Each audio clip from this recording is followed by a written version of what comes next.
हाँ भाई, सभी को जय हिंद, नमस्कार, सत श्री अकाल।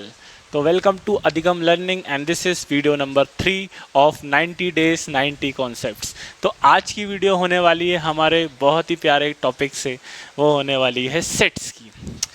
सेट्स एक ऐसा टॉपिक है भाई जो कि क्लास 11th में आपका फर्स्ट टॉपिक है और ये बेस बनाता है क्लास 12th के फर्स्ट टॉपिक का, that is relation and function का।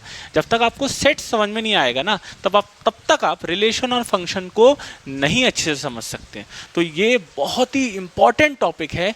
एक्चुअली बच्चों को तो ये टॉपिक अच्छे से बनता है, बट बच्चों को ना एक होता है, फील नहीं आता है यार कि ये सेट क्या होता है, मतलब सेट पे हम क्या करते हैं, ये सब फीलिंग नहीं आती है। ठीक है, तो इन सब चीज़ों का हम बहुत अच्छे तरीके से ध्यान रखेंगे कि आपको फील हो। चलिए तो बात करते हैं सेट की। ठीक है, तो यार हमने जनरली हमारे अपने घरों में हमारी मम्मी हमारी बहनों को ये देखा होगा कि वो लोग यार अलग अलग प्रकार की ना चूड़ियाँ लेती थी, बैंगल्स वगैरह, और उनको ना बहुत सारे बैंगल्स लेते थे, जैसे ग्रीन कलर के हो गए, रेड कलर के हो गए, और उनको ना एक पैटर्न में जमाते थे और उनको हाथ में पहन लेते थे। और वो मम्मी लोग बोलती थी कि यार इस चूड़ी का एक सेट बना दो भैया, इस चूड़ी का इस सेट बना दो। तो मम्मी लोग को सेट के बारे में पता है क्या? अरे सबको सेट के बारे में पता है। देखो, हम लोग जनरल लाइफ में सेट को ऐसा बोलते हैं कि सेट क्या है, एक ऑब्जेक्ट्स का कलेक्शन है। आपने मान लो 3 रेड चूड़ी ली, 2 वाइट चूड़ी ली, और मान लो 3-4 कलर की और ली, और उसको पहन लिया बना करके। आप नहीं पहनोगे, लेडीज़ पहनेंगी। ठीक है, तो उसको पहन लिया, तो वो उन्होंने क्या किया, एक सेट को बनाया और उन्होंने पहन लिया। तो क्या सेट यही होता है? देखो, सेट बोल सकते हो ये होता है, बट मैथमेटिक्स इसको नहीं मानता। मैथमेटिक्स बोलता है आपको कि सेट में ना थोड़ी सी कंडीशन और लगती है। अब वो कंडीशन क्या होती है, देखो समझो। देखो, मैथमेटिक्स बोलता है आपको कि जो सेट होता है ना, उसके अंदर के जो ऑब्जेक्ट होते हैं वो अलग अलग होने चाहिए, और वो ऑब्जेक्ट्स जो होंगे वो वेल डिफाइंड होने चाहिए। मैथमेटिक्स क्या बोलता है, सेट्स की डेफिनेशन मैं लिख रहा हूँ, बहुत अच्छे से उसको फील भी करेंगे। देखो, मैथमेटिक्स बोलता है कि जो सेट होता है, क्या होता है, जो होता है set contain distinct distinct object distinct object which are well defined। देखो, यहां पर 2 अलग अलग वर्ड्स आ रहे हैं जो कि मैथमेटिक्स जनरल सेट को मैथमेटिक्स के सेट से अलग बनाता है। पहला चीज डिस्टिंक्ट ऑब्जेक्ट और दूसरा है वेल डिफाइंड। डिस्टिंक्ट ऑब्जेक्ट का मतलब क्या, अलग अलग ऑब्जेक्ट। जैसे एग्जाम्पल समझना, जैसे मैंने आपसे बोला कि आपने एग्जाम्पल के तौर पे कुछ लेटर्स लिए, जैसे स्मॉल ए लिया, फिर एक और स्मॉल ए लिया, फिर फॉर एग्जाम्पल पी लिया, फिर लिया क्यू, फिर आर, एक और आर लेके एस लिया। अब आपसे किसी ने बोला भैया इसका सेट बना दो। ठीक है, तो आप बोलोगे सेट की पहली कंडीशन होती है कि ऑब्जेक्ट उसके अंदर होना चाहिए डिस्टिंक्ट। सेट के अंदर ऑब्जेक्ट क्या होना चाहिए, डिस्टिंक्ट। तो आप क्या करोगे, ऐसे करली ब्रेसेस बनाओगे जिसके अंदर हम सेट्स के एलिमेंट लिखते हैं, और ऑब्जेक्ट दैट इज उसके जो एलिमेंट्स है वो अलग अलग होना चाहिए। तो आप चाहो तो डबल ए लिख दो 2 बार ऐसे, फिर पी लिख दो, फिर क्यू लिख दो, ये जो जितने भी एलिमेंट्स है सब लिख दो यहाँ पर, R R S. But mathematics बोलेगा नहीं, आपको ऐसा नहीं करना है। क्यों नहीं करना है भैया? क्योंकि सेट्स के अंदर जो ऑब्जेक्ट होते हैं ना वो अलग अलग होते हैं। यहाँ देखो, आर आर सेम ऑब्जेक्ट आ गया, ए ए सेम ऑब्जेक्ट आ गया, तो क्या ये भैया सेट नहीं है? देखो, ये सेट तो है, बट ये सेट की डेफिनेशन को कंप्लीटली फुलफिल नहीं कर रहा है भाई। समझ रहे हो? ये वेल डिफाइंड का मतलब, ये सॉरी डिस्टिंक्ट ऑब्जेक्ट का मतलब क्या, ये यहां पर मैं क्या एग्जांपल ले रहा हूं, यहां पर एग्जांपल जो है वो है डिस्टिंक्ट ऑब्जेक्ट का, डिस्टिंक्ट ऑब्जेक्ट का। ठीक है, पहले चीज तो भैया समझ में आ गया कि डिस्टिंक्ट ऑब्जेक्ट होना चाहिए सेट के अंदर। मतलब ये चीज गलत है। अगर आपको इसी को अच्छे से लिखना है तो क्या लिखोगे सेट के अंदर, करली ब्रेसेस क्या बताता है, सेट के अंदर के एलिमेंट्स। सेट के अंदर एलिमेंट कौन से होंगे, देखो ए आ गया एक बार, फिर पी आ गया एक बार, फिर क्यू आ गया एक बार, फिर आर आ गया एक बार, और एक बार आ गया एस। ये बिल्कुल सही है। और सेट के अंदर जो भी एलिमेंट्स होंगे ना उनके बीच में लगता है ये कॉमा, है ना। ये एक एलिमेंट है, ये दूसरा एलिमेंट है, ये तीसरा एलिमेंट है, चौथा एलिमेंट है, पांचवा एलिमेंट है सेट के अंदर का। इसको बोलते हैं एलिमेंट्स ऑफ द सेट। और सेट को कैसे लिखते हैं, करली ब्रेसेस के अंदर।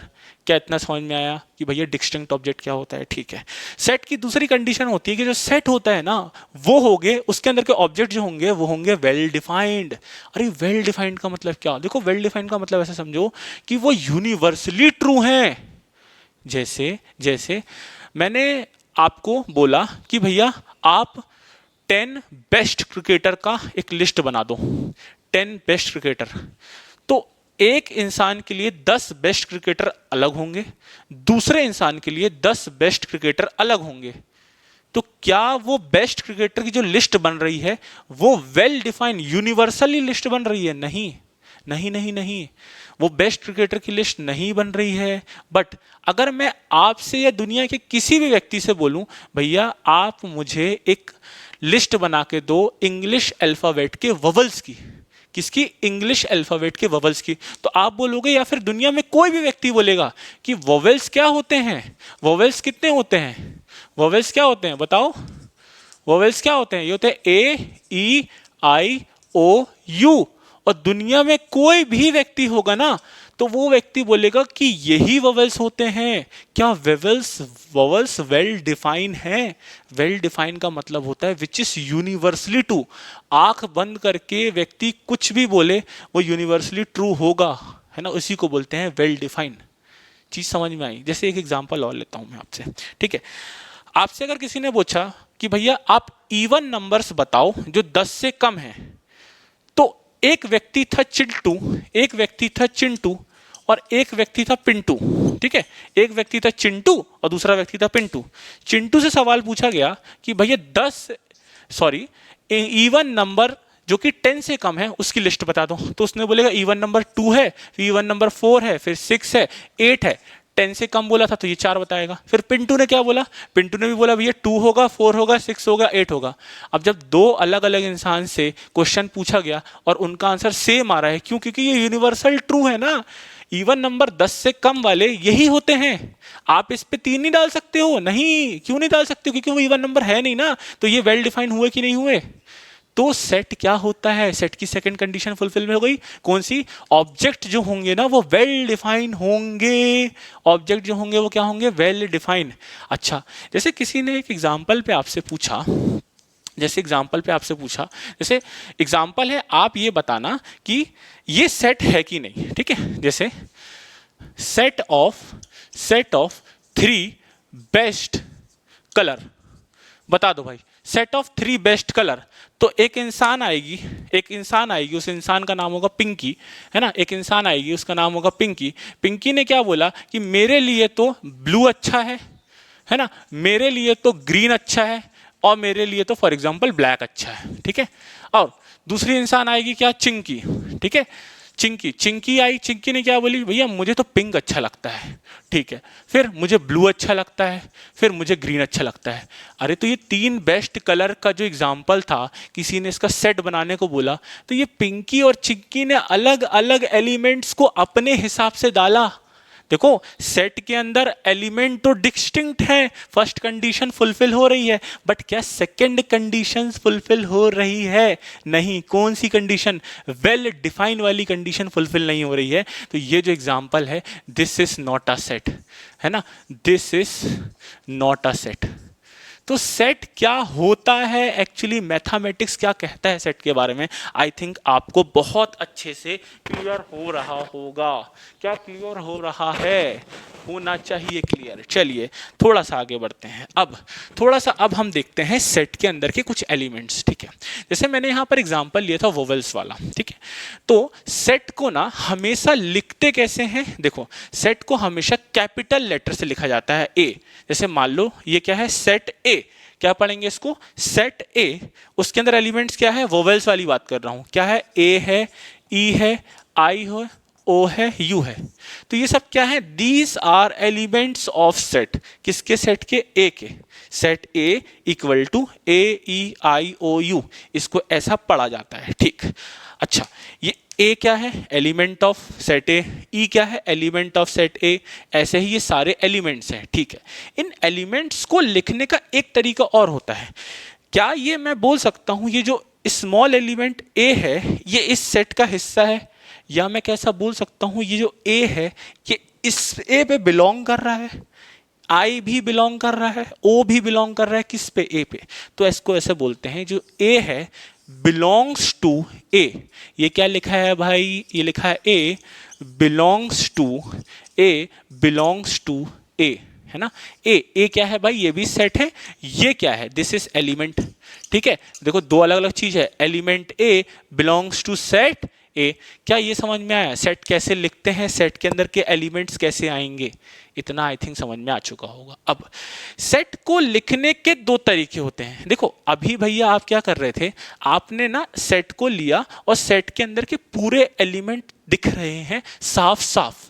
एक तरीका और होता है जहां पर ना आप एलिमेंट्स को छुपा देते हो।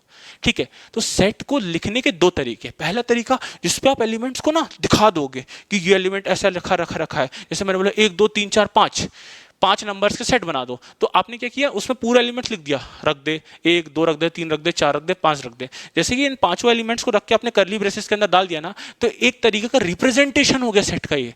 और दूसरा रिप्रेजेंटेशन होता है भाई, जब आप क्या करते हो, इसके अंदर के एलिमेंट्स को ना छुपा देते हो, सामने नहीं दिखते बट उसकी एक प्रॉपर्टी लिखी रहती है सामने, तो उसी को बोलते हैं रिप्रेजेंटेशन ऑफ सेट। तो अगला टॉपिक यही है, क्या है भाई, रिप्रेजेंटेशन ऑफ सेट। ठीक है, तो देखो अगला टॉपिक क्या है, अगला टॉपिक है रिप्रेजेंटेशन ऑफ सेट। देखो चलो देखते हैं यहां पर। ठीक है, तो मैं क्या बोल रहा हूं, यह है set representation. Representation set representation में क्या होता है, देखो दो तरीके होते हैं, अभी मैंने बताया।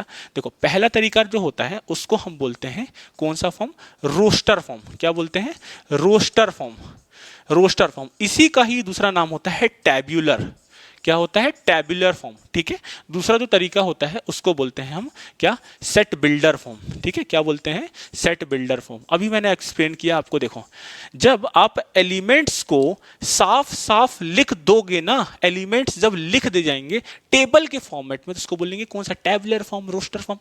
समझ में आया। देखो कैसे लिखते हैं, इसको लिखते हैं जैसे वोवेल्स की बात कर रहा हूं, एक सेट है इक्वल टू, ये क्या लिखा है, AEIOU। मैंने क्या किया, मैंने एलिमेंट्स को लिख दिया, तो मैं क्या ऐसे इसकी डेफिनेशन लिख दूं कि क्या होते हैं, एलिमेंट्स आर रिटर्न डायरेक्टली, है ना। और एलिमेंट्स को लिखने के लिए बीच में क्या लगाते हो आप, कॉमास लगाने लगते हो। क्या समझ में आया, रोस्टर फॉर्म या सेट बिल्डर फॉर्म हो गया। चलो सेकंड फॉर्म जो होता है उसको बोलते हैं सेट बिल्डर फॉर्म। अब देखो रोस्टर फॉर्म, टैबुलर फॉर्म, दूसरा फॉर्म क्या है, सेट बिल्डर फॉर्म। अब सेट बिल्डर फॉर्म में आप क्या करते हो ना, एलिमेंट्स को नहीं लिखते हो बट एलिमेंट्स का एक रिप्रेजेंटेटिव लिखते हो, और उस रिप्रेजेंटेटिव को दर्शाने के लिए एक प्रॉपर्टी बना देते हो। अब जैसे मैं एग्जांपल ले रहा हूं, ठीक है, जैसे मैंने क्या किया, इसी सेट को देखो, इसी सेट को देखो, ध्यान से समझना। मैंने क्या किया, ये सेट ए तो अपनी जगह में वैसे ही था, is equal to curly braces वैसे ही बनेंगे। जैसे मैंने यहां बोल दिया अल्फा, है ना, एक ऐसी सिंबल बोला अल्फा। अब ये अल्फा क्या है, अल्फा इज इंग्लिश वोवल। देखो यहां मैंने क्या किया, ये एक इन एलिमेंट्स को दर्शाने के लिए एक रिप्रेजेंटेटर लिया जो इन एलिमेंट्स को रिप्रेजेंट करेगा, और उस रिप्रेजेंटेटर की प्रॉपर्टी लिख दी। ये क्या है भाई, ये प्रॉपर्टी है। ठीक है, प्रॉपर्टी है, ये क्या है, रिप्रेजेंटेटर है। देखो इसको कैसे पढ़ते हैं, ये पढ़ते हैं set A equal to alpha such that, ये क्या है, सच डेट है, alpha is an English vowel. अच्छा, प्रॉपर्टी क्या है, alpha is an English vowel. कितने इंग्लिश वोवेल होते हैं, AEIOU होते हैं। तो अल्फा क्या है, ये सब हैं। तो क्या मैं इसको और लिख सकता हूं ऐसे कि अल्फा क्या है, A है, अल्फा क्या है, E है, अल्फा क्या है, I है, अल्फा क्या है, O है, अल्फा क्या है, U है। ओहो, ये तो मजा आ गई। ये तो भैया ये कौन सा फॉर्म है, यही तो सेट बिल्डर फॉर्म है। कौन सा फॉर्म है, सेट बिल्डर फॉर्म है। तो क्या मैं सेट बिल्डर फॉर्म को ऐसा लिखना है क्या, डेफिनेशन लिख देते हैं, थोड़ा सा लिख देते हैं। चलो, तो क्या मैंने बोला कि भाई एलिमेंट्स है, elements are not directly placed, है ना, are not directly placed but by a representator, representator, है ना, रिप्रेजेंटेटर के थ्रू हम उसको डालते हैं। चलिए, तो अभी तक हमने सेट को देखा कि सेट होता क्या है जनरल लाइफ में, जो सेट है और हमारे जो हम वो डे टू डे लाइफ में जो सेट बोलते हैं और मैथमेटिक्स का जो सेट होता है, उन दोनों में क्या अंतर आता है ये आपने देख लिया होगा। चलिए, तो अब इसके बाद हम कुछ एग्जांपल्स करते हैं, उसमें हम देखेंगे कि कौन कौन से ये सेट हैं, कौन कौन से सेट्स नहीं हैं, सेट बिल्डर फॉर्म को कैसे लिखते हैं, सेट बिल्डर फॉर्म को कैसे और लिखा जाता है, कुछ एग्जांपल्स देखेंगे। चलिए, तो मैं थोड़ा सा मिटा रहा हूँ, ठीक है, देखते हैं। चलो देखो भाई, ध्यान से समझते हैं, ठीक है। तो ये एरिया मैंने मिटा दिया, ठीक है। अब देखो, फर्स्ट एग्जांपल में हम क्या कर रहे हैं, कुछ बेसिक सेट्स लिखेंगे और आप बताना कि वो सेट है कि नहीं, है ना। तो मैं पहला लिख रहा हूं, बताना कि ये सेट है कि नहीं है, ठीक है। तो जो फर्स्ट है वो मैंने बोला कि set of all prime number, set of all prime number, set of all prime number, क्या ये सेट है कि नहीं है, बताओ मुझे, क्या ये सेट है कि नहीं है। Whether this particular thing is set और नॉट, बताना है आप लोग को। चलो बताओ, क्या ये प्राइम नंबर का जो सेट बनेगा ये सेट है कि नहीं। तो भैया प्राइम नंबर क्या होते हैं, प्राइम नंबर वो होते हैं जो खुद से डिवाइड होते हैं और उनका एक ही और फैक्टर होता है, डेट इज 1। तो क्या प्राइम नंबर 1 होता है, 1 नहीं होता है, 2 होता है भैया, 3 होता है भैया, फिर उसके बाद 5 होता है भैया, ऐसे करके बहुत सारे नंबर्स होंगे। बट क्या ये तुम्हारे लिए है कि सबके लिए है, क्या सबके लिए प्राइम नंबर वही होते हैं जो तुम्हारे लिए होते हैं, हाँ। क्या प्राइम नंबर के अंदर रिपीटिशन हो रहा है, नहीं। तो क्या ये सेट है, बिल्कुल है, इसको इसके अंदर डाल दो, ये सेट बन गया। ये क्या बन गया, सेट ऑफ प्राइम नंबर, और सेट ऑफ प्राइम नंबर को मान लो पी से डिनोट कर दिया, बिल्कुल एक सेट है, ठीक है। चलो आगे बढ़ते हैं, ठीक है। सेकंड फॉर एग्जांपल मैंने बोला, आप बताओ कि बना दो सेट ऑफ बेस्ट क्रिकेटर, है ना, बेस्ट क्रिकेटर, बेस्ट क्रिकेटर। तो चिंकू आके बोलेगा कि भैया मेरे लिए तो सचिन तेंदुलकर, विराट कोहली और सुरेश रैना फेवरेट है। और मान लो अनिकेत आके बोलेगा कि सर मेरे लिए तो भैया रोहित शर्मा, राहुल द्रविड़ और सुनील गावस्कर फेवरेट है। तो बेस्ट क्रिकेटर क्या यूनिवर्सल ट्रू है, अरे नहीं है भाई, बेस्ट क्रिकेटर यूनिवर्सली ट्रू थोड़ी ना होता है, एक इंसान के लिए अलग, दूसरे इंसान के लिए अलग। तो क्या ये सेट की कैटेगरी में आता है, नहीं आता है भैया। तो क्या है, 2 एग्जांपल्स के थ्रू आप बता सकते हो कौन कौन से सेट्स हैं कि नहीं। अच्छा, एक बहुत अच्छा इंटरेस्टिंग एग्जांपल मैं बोलता हूँ, तीसरा क्वेश्चन, ठीक है। जैसे set of all alphabet, set of all alphabet of this question. एक बात बता, ये जो क्वेश्चन मैंने लिखा अभी जो मैंने क्वेश्चन लिखा, क्वेश्चन नंबर 3, इस क्वेश्चन नंबर 3 के जितने भी अल्फाबेट हैं उसका अगर आप एक सेट बना दोगे तो क्या वो एक सेट कहलाएगा मैथमेटिकली, सोच के बता, चल सोच के देख। देखो मैंने क्या बताया था, सेट बनाने के लिए पहली कंडीशन ऑब्जेक्ट को रिपीट नहीं करना है, और ऑब्जेक्ट रिपीट हो रहा है ना तो सेट में कोई मतलब नहीं होता है, ठीक है। इस चीज को थोड़ा सा अच्छे से समझते हैं। देखो चलो मैं सेट बनाता हूं, देखो तो सेट मान लो आपने बोला कि सेट इज इक्वल टू क्या बन रहा है भैया, एलिमेंट्स क्या है, एस आ रहा है, ठीक है, फिर ई आ रहा है लिख दिया, फिर टी आ रहा है लिख दिया, फिर ओ आ रहा है, फिर एफ आ रहा है, ठीक है, फिर ए आ रहा है, ठीक है, फिर एल आ रहा है। अब देखो एक एल और आ रहा है, बट ये 2 एल क्या सेट में कोई मीनिंग रखते हैं, नहीं। सेट के अंदर हमेशा ऑब्जेक्ट अलग अलग होंगे, तो ये जो एक एल है ना, ये कोई इसका कोई मीनिंग नहीं है सर, चाहो तो इसको लिख दो, कोई मतलब नहीं है। पर सेट के अंदर ऑब्जेक्ट तो डिस्टिंक्ट होते हैं ना, तो कोई मतलब नहीं, मत लिखो, ठीक है, क्योंकि कोई रिडंडेंट है ना, मतलब इसका कोई मीनिंग नहीं है। ऐसे ही करके आप बना सकते हो सारे लेटर्स का, हाँ। तो क्या ये एक क्वेश्चन ये जो बना ये एक सेट को फॉर्म कर रहा है, हाँ भैया कर रहा है, तो ये सेट का एग्जाम्पल है। तो क्या अब आपसे कोई भी एक क्वेश्चन पूछेगा तो आप ये बता पाओगे कि वो सेट है कि नहीं है, भैया बता दोगे, कैसे बताओगे भैया, तो भैया बता देंगे ना, तो कंडीशन देख करके कि भैया वो वेल डिफाइंड है कि नहीं है और डिस्टिंक्ट बना है कि नहीं है। देखो डिस्टिंक्ट नहीं भी है ना तो आप इसको डिस्टिंक्ट लिखना, क्यों, क्योंकि वो सेट की कंडीशन होती है, वो फुलफिल करना होता है, ठीक है। जैसे मैं एग्जांपल इस चीज को और अच्छे से समझाना चाहता हूं, ये जो डिस्टिंक्ट है इसका मतलब क्या होता है, ठीक है। चलो देखो, जैसे मैंने बोला कि सेट के अंदर के एलिमेंट्स डिस्टिंक्ट होते हैं, ठीक है, 2 सेट बना रहा हूं, ठीक है, 2 सेट आपको बना करके दिखा रहा हूं और उन दोनों सेट्स में हम देखते हैं कि क्या अंतर आता है, ठीक है। देखो जैसे सेट नंबर ए था इक्वल टू क्या मैंने बोला, ये मैंने बोला कि भैया ये आ रहा था S S T T V, ठीक है, S S T T V, और सेट नंबर बी आ रहा था, क्या होगा, एस मान लो, टी मान लो और वी मान लो। अब किसी ने आपसे पूछा क्या ये दोनों सेट्स आपको एक जैसे दिख रहे हैं, तो आप बोलोगे भैया इस पे 5 एलिमेंट दिख रहे हैं मेरे को, इस पे सिर्फ 3 दिख रहे हैं। बट ए सेट को ध्यान से देखो भैया, आप ध्यान से देखो भैया आप, क्या इस पे S S T T repeat हो रहा है? क्या रिपीटिशन अलाउड होता है सेट के अंदर? नहीं। अरे रिपीटिशन अलाउड नहीं होता, इसका मतलब ये है कि रिपीटिशन आप अलग कर दो, रिडंडेंट है ये।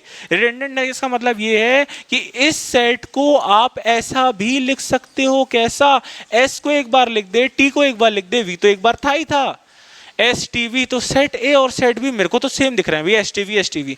अगले वीडियो में जब कभी भी सेट की प्रॉपर्टीज वाली वीडियो आएंगी, टाइप्स ऑफ सेट वाले आएंगे, तो वहाँ इक्वल सेट होते हैं। तो इक्वल सेट का मतलब क्या, जिसके अंदर नंबर ऑफ एलिमेंट्स भी सेम और एलिमेंट्स जो हैं वो भी सेम, मतलब करस्पॉन्डिंगिटी नहीं होती है ना, वो सेम होता है। करस्पॉन्डिंगिटी का मतलब ये होता है कि भैया इसका फर्स्ट एलिमेंट के इसके फर्स्ट एलिमेंट को इक्वेट करना, ऐसा कुछ नहीं होता है। देखो सेट में ना जरूरी नहीं होता है एलिमेंट का कोई ऑर्डर हो, ठीक है, ये चीज मैं लिख दूंगा, ठीक है, क्या लिख दे रहा हूं, लिख ध्यान से समझना कि सेट एलिमेंट